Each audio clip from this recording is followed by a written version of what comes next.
Il faut qu'on soit yéba. Sorcière. Fouille cette fille-là. Je dis aux garçons, fouillez.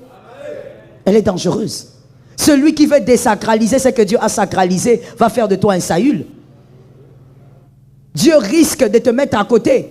Ce sont des choses comme ça, bien-aimés, qui fragilisent. Je vais te donner une histoire, peut-être que ça va t'aider. Je vais aller brièvement.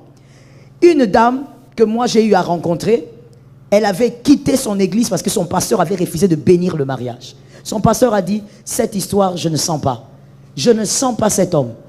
Ça ne va pas te bénir cette relation. Non, papa, toi tu as un problème avec moi. Cet homme-là, il s'occupe de moi bien.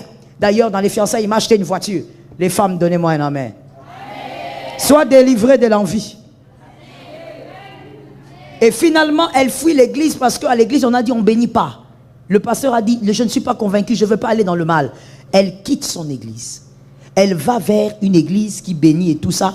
Elle se marie.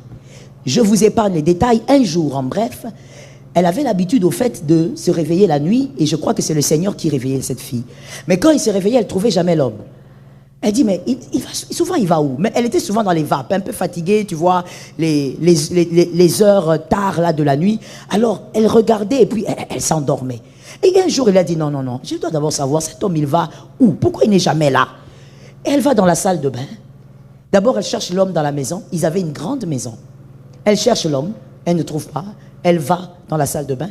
Elle trouve une chèvre. La chèvre. Après quelque temps, elle crie, elle tombe, elle s'évanouit. Et puis quand elle se réveille, c'est le matin. Elle se rappelle de ce qu'elle avait vu, elle commence à pleurer, à paniquer. Et puis elle voit sur le lit assis son mari. Et elle est alitée sur le lit. Elle comprend donc qu'on l'a ramassée pour poser sur le lit. Elle regarde son mari, elle commence à pleurer. Son mari qui lui dit, qu'est-ce qu'il y a? Est-ce que tu ne manges pas dans cette maison? Est-ce que tu n'as pas tous les bijoux que tu veux? Est-ce que tu n'as pas toutes les voitures que tu m'as demandées?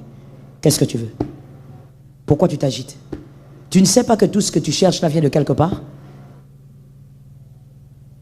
Elle s'est réévanouie. Cette fille a quitté cet homme en fouillant.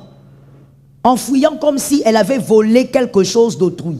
Parce que le gars, il était tellement fort et influent qu'il est allé même dans la famille de la femme pour dire, si vous ne me rendez pas ma femme, je vous fais arrêter. Ces gens d'hommes-là, qui veut la garder, pourquoi? Parce qu'il avait déjà un projet. Frère, lorsque le sacré te protège, reste dans les sacrés. Il ne faut pas